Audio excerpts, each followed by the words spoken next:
Hey, this is John with 233 Customs. We just finished another custom bike, another Overlord. This is our fourth Overlord in 3 months. I'm calling this one the White Overlord due to the accent colors. So I'll go through the bike here real quick and show you what we did to it. This is a custom 2012 Cleveland CycleWorks Heist. Starting in the back, we chopped the rear fender just past the suspension struts that hold the fender on. It's still got a sturdy look, but we've cut the rear light off the back and we've relocated it down on a 233 flat side axle mounting bracket. The lights on the side to give it more of a lower, sleeker look. We replaced the blinkers in the back with another standard blinker that's a little bit lower profile, a little more sleek into the side and a little more rigid than the stock ones. This customer specifically asked for a 39-2 sprocket, which he got, and also all of our 233 Customs come with a DID chain, which is listed here. Most parts on the bike that were chrome have now been powder coated, and we have here a powder coated battery box as well as electrical cover with the 233 logo. Pimping the product here a little bit. We got a custom stamped leather seat in an alligator print, and this is by Patty at Liberty Customs. You can find him at www.vegascroc.com. He does all my seats. This pan is a 10 by 12 inch pan with a 3.5 inch rise in the back. So you got a little bit of stability when you're riding on it, and it's pretty tough to slip off with the 3-inch rise. You got 5-inch springs in the back for a real cushy ride. Of course, this is a 2012, so you got the matte black engine.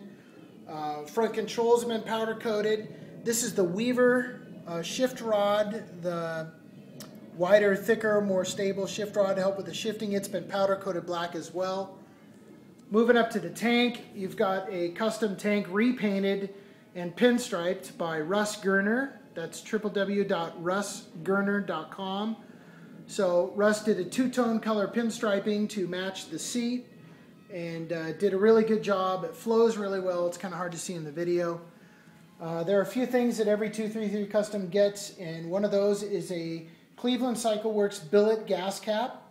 I think these are badass looking, and they're pre-tapped and ported, so they already have a breather vent in them. And of course you got pimping the CCW logo there as well. This bike's got the 4.5 inch 233 Custom tank risers. If you look at it from the side here, you can see it gives it kind of a Frisco look, and if you look down, you can see that the tank follows the upswing of the frame.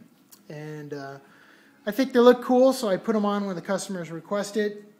Front fender is not been chopped. I try not to chop the front fenders if at all possible, but it is also painted with the satin black color. And as you can tell, we'll move up here. We've got drag bars in custom one-off 233.